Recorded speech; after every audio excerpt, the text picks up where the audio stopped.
What's up guys, welcome back to Nick's Fishing. Now today's video, I honestly don't know how it's going to go because I have a little bit of fishing footage, got some questions I'm going to be answering, and this video is just kind of going to be all over the place. I honestly don't know what I'm going to talk about yet, but we'll just see how it goes, and there are some fish catches, so interesting there too. So anyways, I guess we'll start with the fishing. So actually last week, we were at church camp. It's called Super Well. It's in Toccoa, Georgia. Basically what it is for 5 days we're at this camp where we have singing, we have worship time, just people, we have a speaker, there's like an illusionist there, we have, I don't know, there's a lot of stuff. It's just, I'm in church camp. But the cool thing about it is, it was actually like, the place we stay at is on a lake. So it's called Lake Louise, or Lake Lewis, something like that. I mean, it's not a huge lake, it's a pretty small lake, but there's a lot of water to fish. So what I did was, I packed 2 little fishing poles, my 6'6", my loose bait caster, and then like a little cheap spin reel. And I actually did get a chance to do some fishing there. Now let me tell you about this lake a little bit. Last year whenever I was there, I noticed that there was some small bass, and I saw some pretty nice sized bluegill. But the lake's super clear, so that could make it hard to fish. But I mean, at least you can see the fish in there. So this year it was finally time to fish it, and I got there the first day. I was just gonna throw a little bluegill grub, just gonna cast around, see if I could hook up with anything, a small bass, a bluegill, or anything like that. So I walked down the lake, very first cast, I'm just like seeing what it looks like in the water. Bluegill were just tapping. I was getting wrecked. But then I looked in the water and the bluegill were like this big. So I was like, oh gosh, I don't know if these things are even catchable. So long story short, for the first day that I was there, the only thing I ended up catching was 1 tiny bluegill. So not the best thing. And I only saw like 1 or 2 bass. So the next day, I believe what happened was, I fished a couple times in the morning. I went down with like a little bluegill grub with a different color. Didn't catch anything on that.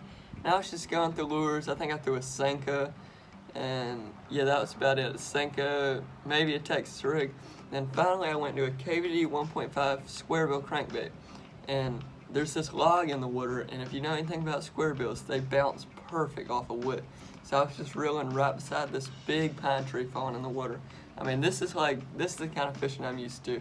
In the ponds I fish at, there's a lot of pine trees and limbs in the water, so this should have been ideal for me.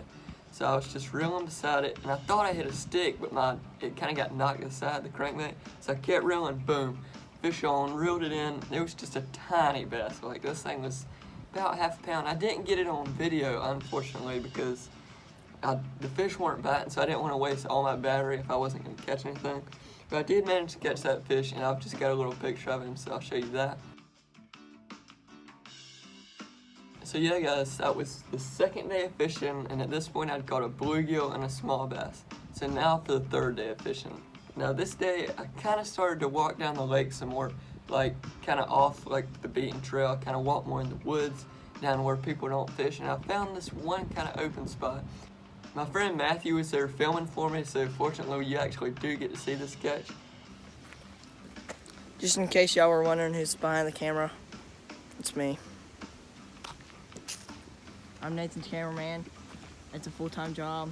And basically what happened was, the water's pretty clear, so if a fish swims by, you can see him. So we're just casting, nothing's biting. And I'm up here by a lot of wood that's in the water. And I see like a 2-pounder, and then like a 1-pounder, then like 3/4 pounder all just swim by. And at the moment what I had tied on was a red shad worm on a Texas rig, so this was like ideal situation, perfect scenario. So I pitched in there. And I believe I just popped it kind of hard a couple times, and then you'll just see what happens.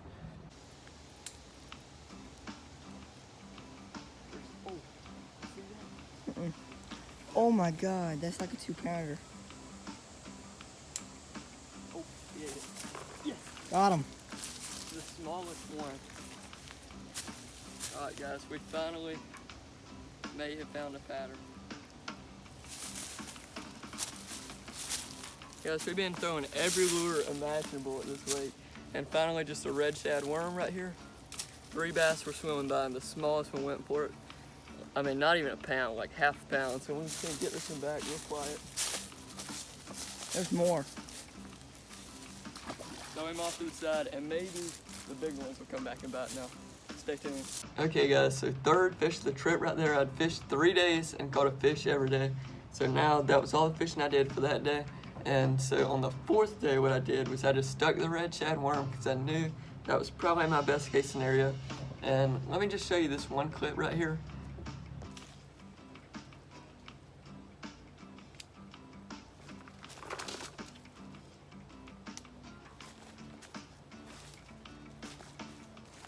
No way, guys. This is definitely a shock to me now. We're definitely in North Georgia. We're in Toccoa.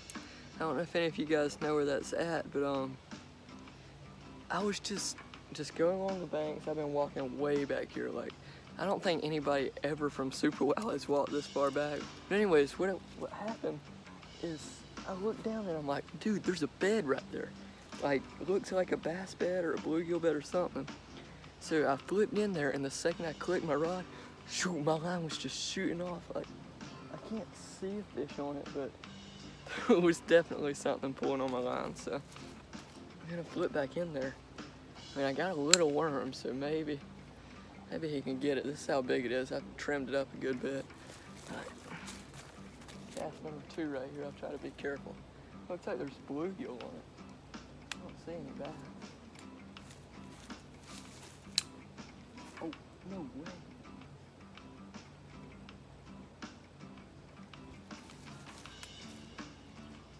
Yeah, I see the bass. So guys, I really don't know what was going on there. Like, can bass be on beds this late in the summer? I mean, I don't know. I've never really fished in North Georgia, but that was just a little weird. The only other thing that could have happened is it could have been like a big bluegill, picked it up by the tail and right off with it. Anyways, I didn't catch the fish, so it doesn't really matter that much. I kept fishing. I was going down a rocky bank. This was like basically right by the swimming area in the lake. And I was probably 10, 20 feet out. I was just popping it in. Didn't feel like setting up my camera. Ended up catching a fish on that same Texas rig. He was like 3/4 of a pound, nothing big. But that was the 4th fish of the trip, so I was pretty happy with it. 3rd fish of the trip, and there he is, just a little guy. Let's get the thumbnail right fast. Okay guys, so I'm just gonna get this fish back for you right fast. I believe that's about my 2nd or 3rd bite on the day. Let me show you the lure right here. Unfortunately, I wasn't filming just because it kind of sucks setting up the tripod over and over again just to not get any bites. So I was trying to at least pick up a bite, get a little bit of confidence before I started filming like every cast. Here's the worm I'm using right here, just the trimmed down red shad zoom worm, and it's working pretty good. I mean, this is a lure that you can fish almost any body of water. And I've just been casting super close to the bank. That one is probably about 10 feet off the bank. So I'm gonna try to stay on that same pattern. It looks like somebody's throwing rocks down there, so I don't know how much longer I'm gonna be able to fish this side of the lake. But it's good to get the first fish of the day. Let's just keep going. Well guys, unfortunately that was all the fishing I got to do at the lake. I mean, it's a pretty tough lake to fish. I think if it was just a little bit more muddy, then maybe I'd have a better chance of catching fish. I don't know. Next year I'm definitely going to go back and fish there. I got some ideas. Maybe a spinner bait, something like that. Might catch some fish on it. So stay tuned for a year from now, and hopefully you'll see some footage of that. So now, what are we going to do for the rest of the video? Because that wasn't that interesting. Well, if you don't follow me on Instagram already, you need to do that at Nathan_Nix_10. It'll be in the description down below, because I post like a ton of behind the scenes content just about my personal life, or I post a bunch of things like ask me questions for a Q&A on YouTube. So a couple days ago, that's actually what I did.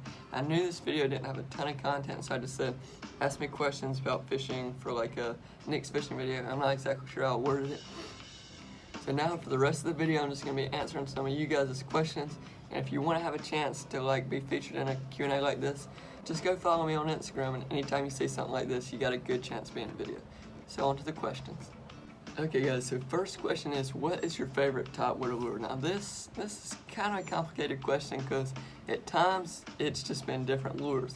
So a couple years ago in the summer, I caught my PB bass on a buzzbait. So I mean, how could a buzzbait not be one of my favorite topwater lures? Another lure that I've had a ton of success with is just a popper, like a little bass popper. I don't really have an exact favorite. Also a frog is really good because if you're fishing in lily pads. I mean, you can't get this thing hung and it catches big bass. I know that for a fact. So those are probably my 3 favorite topwater lures. Okay, next question. What is your favorite fish to eat? Now, I'm not much into eating fish. I'm really a catch and release guy. I really do believe in that. But if you're gonna say freshwater fish, catfish are pretty good to eat. I mean, I don't eat them all the time. Like, very rarely do I eat them, but catfish are good. I mean, just bluegill and crappie are good to eat as well. But I don't really have a preference. Right now, I'm in St. Augustine. We're staying, you can't see it, but we're staying right on the beach. It's down there behind me. We're just at a little condo. But some fish that I do like to eat is saltwater fish, like mahi. Blackened mahi is probably the best tasting fish you'll ever have. Okay, so next question. What's the biggest fish you've caught? I believe like a 9-pound catfish is the biggest fish I've caught. I've never caught anything like huge. But as far as bass goes, 8-pound, 12-ounce bass is my PB. I'll put a picture of him right here. Next question, what is your favorite fishing spot? Now, the spot that I fish at the most is just a pond in my neighborhood because simply it's in my neighborhood. I'm not sure if that'd be my favorite spot or not. And I have caught 2 of my biggest bass ever. Like, I've caught an 8-12, an 8. I've caught a high 7. So, I mean, that's gotta be, like, definitely one of my top spots. But, some of the things I really enjoy fishing is just, like, small creeks. Like, at my sister's state cross-country meet this year, I'm gonna go back to it again. It's just a tiny creek. It's like 10, 15 feet wide at the most, only a couple feet deep. I mean, in some places it's just inches deep. It has red breast and even bass, so that might be my personal favorite fishing spot, to be honest. Okay, this next question's another tough one. Top 3 summer baits. In my opinion, if you want to catch a lot of fish, Senko, that's gotta be one of my top 3. Just weightless Senko, wacky rig, something like that. You're always gonna catch fish on it. It's just a really good lure. I mean, what can I say? I'm just thinking more. Soft plastic worms are hard to beat, like a Texas rig crawl, or like Guggen baits. Guggen baits are really good soft plastics. What else? This summer, I haven't caught that many fish this summer. Usually like popper, frog. I made a video about my top summer lures. I'll link that in the description below. That was from last year, so if you want to know more, just go watch that.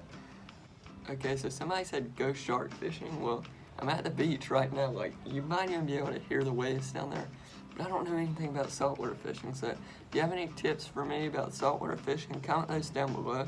And maybe next year, because we come here for a week every year, maybe I can film a video about like fishing off the beach. I got one like kind of beach rod that's pretty cheap, so I mean, maybe we can make something happen. Okay, next comment, do your sister picks your lure fishing challenge. I'd love to do that, so not only if you're watching this, the people want to see it.